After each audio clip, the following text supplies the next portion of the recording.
Alors, il y a 2 semaines, vous avez réussi à organiser une ébauche de débat entre l'opposition tunisienne et des représentants au pouvoir. Ça s'est passé à Paris. C'est impossible de faire la même chose aujourd'hui en Tunisie. C'est un début.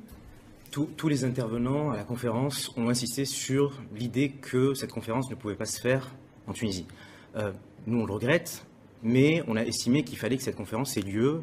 Elle a eu lieu à Paris, elle a eu lieu à Sciences Po, et on peut considérer que c'est un événement exceptionnel pour une raison simple, c'est que pour la première fois, les partis d'opposition et les proches du régime, ou certains membres du régime de Ben Ali, ont discuté ensemble. Qu'est-ce que vous cherchez à faire avec ce genre d'initiative ? L'idée simple, c'est que il y a ce sentiment qu'en Tunisie, il y a une tendance au macartisme, c'est-à-dire que quand vous discutez avec les gens du pouvoir, ils vous disent « vous ne pouvez pas approcher, vous ne pouvez pas discuter avec des gens de l'opposition, puisque si vous discutez avec des gens de l'opposition, vous êtes opposant. » Donc vous, ils vous considèrent comme un opposant ? Il pourrait me considérer comme étant un opposant. Mais pour l'opposition, les choses se passent à peu près de la même manière. C'est-à-dire que si vous discutez avec des gens du régime, on considère aussi que vous êtes acquis au régime. Nous, on a considéré qu'il y avait un intérêt général qui primait et puis qu'il fallait que ces gens-là débattent ensemble. Quitte à être taxé de suppôt du régime d'un côté, quitte à être taxé de suppôt de l'opposition d'un autre. Vous êtes pragmatique ou naïf ? On essaie de l'être. On est obligé d'être pragmatique en Tunisie. Ça fait 50 ans qu'il y a des gens qui se battent pour la démocratie, qui se battent pour les droits de l'homme, qui se battent pour que la société civile ait plus d'importance dans la manière de mener les affaires publiques. On voit bien que ce bilan-là est négatif. Je considère que je fais partie d'une nouvelle génération. Mais vous pensez que l'opposition aujourd'hui n'a pas vraiment réussi sa mission, qu'elle n'est pas là où il faudrait qu'elle soit, c'est ça ? De fait, elle n'a pas réussi sa mission. Mais en même temps, dès que vous dites qu'elle n'a pas réussi c'est un régime sa assez mission, répressif. vous êtes obligé de dire qu'on ne l'a pas aidé à réussir sa mission et qu'on a à peu près fait beaucoup de choses pour l'en empêcher.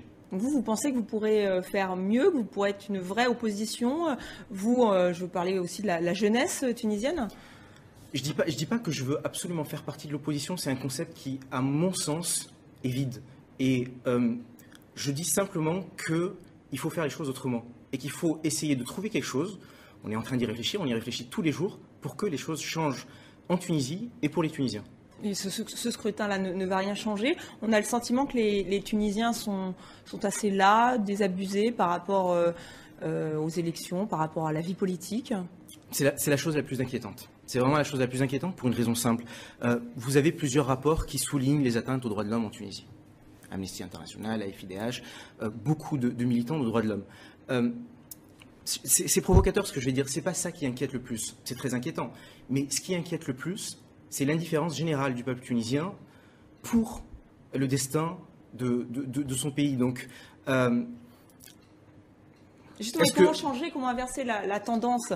Comment vous expliquez cette lassitude, vous ? Elle s'explique facilement. Vous avez un régime qui a essayé et réussi à dépolitiser la société civile. Vous savez, en Tunisie, l'université a été pendant très longtemps un espace de contestation. La rue aussi, les espaces publics, tous ces espaces sont aujourd'hui fermés. Et vous, comment vous espérez justement remotiver cette jeunesse ? Eh bien, je crois qu'il faut arrêter de faire des annonces, il faut arrêter de faire des communiqués où l'on se plaint de telle ou telle atteinte. Il faut aller directement chez le citoyen pour lui expliquer les enjeux et pour lui expliquer que le patriotisme, c'est de défendre les intérêts de son pays et que l'intérêt du pays commande aujourd'hui d'urgence que l'on s'y intéresse. Et vous pensez que c'est possible ? Vous l'avez fait déjà ? Il faut le faire. Je pense que cette conférence a été un premier pas. Vous savez, on a réussi à réunir 350 personnes, ce qui est beaucoup. Les réunions de l'opposition ne réunissent pas autant de gens. Et j'ai vu parmi ces 350 personnes beaucoup de jeunes, et c'est l'espoir que j'ai, c'est que ces jeunes-là, qui souffrent notamment du chômage, surtout pour les jeunes diplômés, se saisissent du destin de la cité et se disent on va faire quelque chose pour notre pays. Très bien, merci beaucoup Selim Benhassen d'avoir accepté notre invitation. Et je vous invite à consulter notre dossier consacré aux élections en Tunisie sur notre site internet tv5monde.com.